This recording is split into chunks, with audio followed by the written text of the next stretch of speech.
Et stop, tu roules sur le boulevard BD, ce livre est fait pour toi. Bianca Castafiore, celle qui rit de se voir si belle.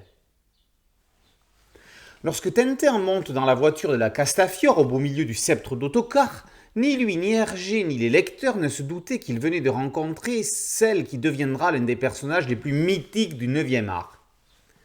Après la biographie non autorisée signée Albert Algou, Pierre Bénard, déjà auteur d'ouvrages sur Moulinsart et sur Tournesol, s'attaque à la cantatrice.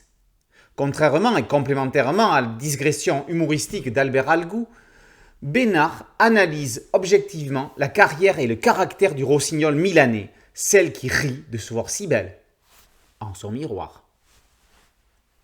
Casse-pied émouvante, fléau secourable, grande artiste admirée, courtisée et évitée, Pierre Bénard définit ainsi celle qui finalement apparaît seulement dans 9 albums, dont certains où elle fait des apparitions furtives. C'est dire si la Castafiore a une puissance hors du commun. C'est donc dans la forêt Sildave, au tout début de l'année 1939, que Tintin est amené par la Cadillac de la cantatrice de la Scala de Milan. Il n'y restera pas bien longtemps. Étourdi par son chant, il prétexte avoir oublié quelque chose dans une auberge pour se faire déposer.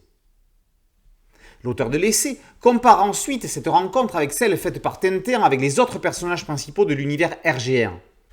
On n'assiste pas à l'instant même du premier regard, ce qui laisse une impression un peu fabuleuse. La Castafiore naît dans la forêt, comme un personnage de conte. Bianca ne peut se passer de chanter, c'est une boîte à musique. Bénard fait remarquer que l'air des bijoux du Faust de Gounod revient comme un écho d'album en album. Si la Castafiore ne peut pas être qualifiée d'affriolante, elle n'en reste pas moins femme, au moins en apparence, ajoute l'exégète sans vraiment prendre position par rapport à la théorie d'Albert Algou selon laquelle ce serait un homme. Lorsque Tintin la retrouve quelques pages plus loin, on assiste à l'une des scènes mythiques de la série où Tintin brise une verrière avant de tenter de prévenir le roi Muscar qu'un attentat se prépare. La Castafiore reviendra donc épisodiquement dans les aventures de Tintin, et surtout dans les dernières, comme le fameux sparadrap du capitaine Haddock qu'il n'arrive pas à se détacher des mains. Lequel capitaine ne manquera pas d'imagination pour établir tout un tas de surnoms à la chanteuse, qui elle-même ne parvient jamais à dire correctement le patronyme du marin. Cataclysme, catastrophe ou autre cataplasme enfleuriront le patronyme de Bianca.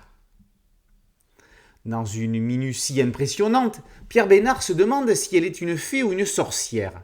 Entre apparitions salutaires et mauvaises relations, Bianca gère sa carrière.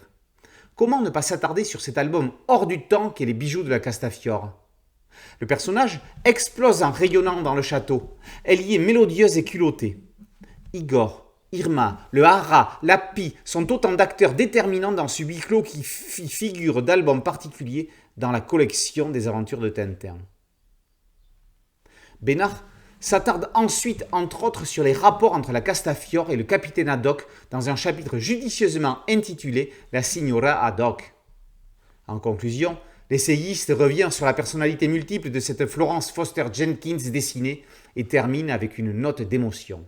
« Il faut absolument que je chante !» dit la Castafiore lors de sa dernière apparition officielle dans Tintin et les Picaros. « Chantez, mais n'oubliez pas de lire. Quand on a fini de lire Tintin, on peut recommencer à lire Tintin. On y trouvera toujours quelque chose de nouveau. » Bianca Castafiore, celle qui rit de se voir si belle, par Pierre Bénard et paru aux éditions 1000 Sabords. Boulevard BD, c'est un site dédié, un podcast audio et une chaîne YouTube.